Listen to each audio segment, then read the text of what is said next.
Hello guys, good morning everyone. Mayong buntag karatong tanan.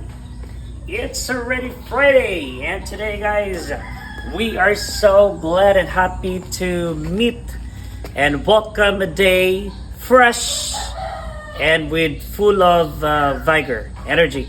So nalagit tayo buhat karong adlaw guys, and again, every day of our lives, we always mention the name of our Maker because He provides everything. Siya rin naghatag ka nato tanan ang atong gininhawa, ang atong kusog, ang atong salabutan, ang atong panghunahuna. So, we have to be thankful. Salamat sa Ginoo sa iyang mga provision nga gihatag sa atong kinabuhi, no?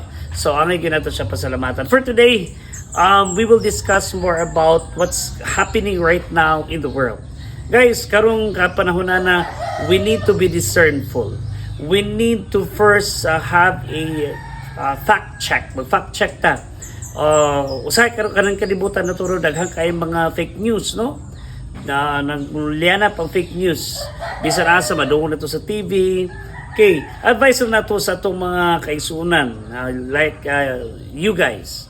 We have to check first the information. We need to get the fact first, the fact before we believe. Kay ang pagpatuo o pagsabot o pagtuo, dali rin yung kayo. Kay very convincing kayo ang pagka-release sa story.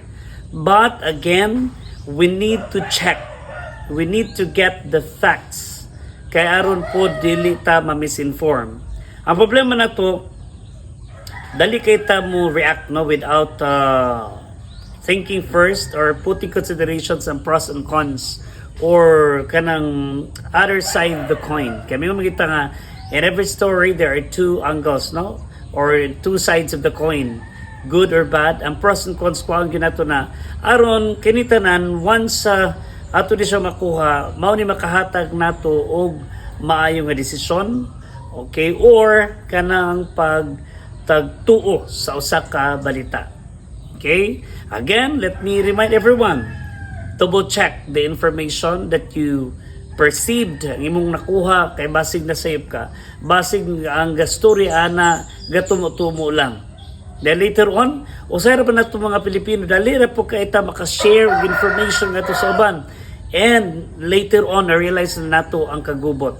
Okay, sometimes ang kanang information atong ihatag dili nato check, it can ruin a life of a person. No? It really ruins the life of the person. So, you better not relay a story, information which you have not checked yet the details. No?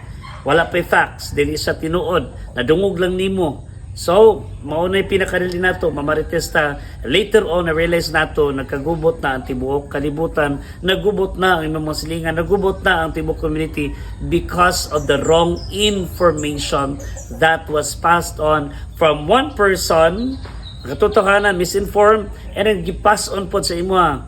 Then ikaw po, dali kay ka believe dahil imo pag-i-passed on, maghihatag sa uban ang nahitabo. Nagubot na wrong information, na miscommunication na itabo.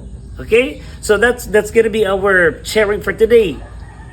Okay, check first the facts before you pass on a certain information from one person to another so that it will not destroy lives, it will not disrupt any form of thought or positive thought, or it will not be able to devastate. Okay, massive devastation ngadto sa kinabuhi sa daghang mga tao kay daghanang nabiktima niana. Okay, so have a blessed Friday everyone, and God loves you so much.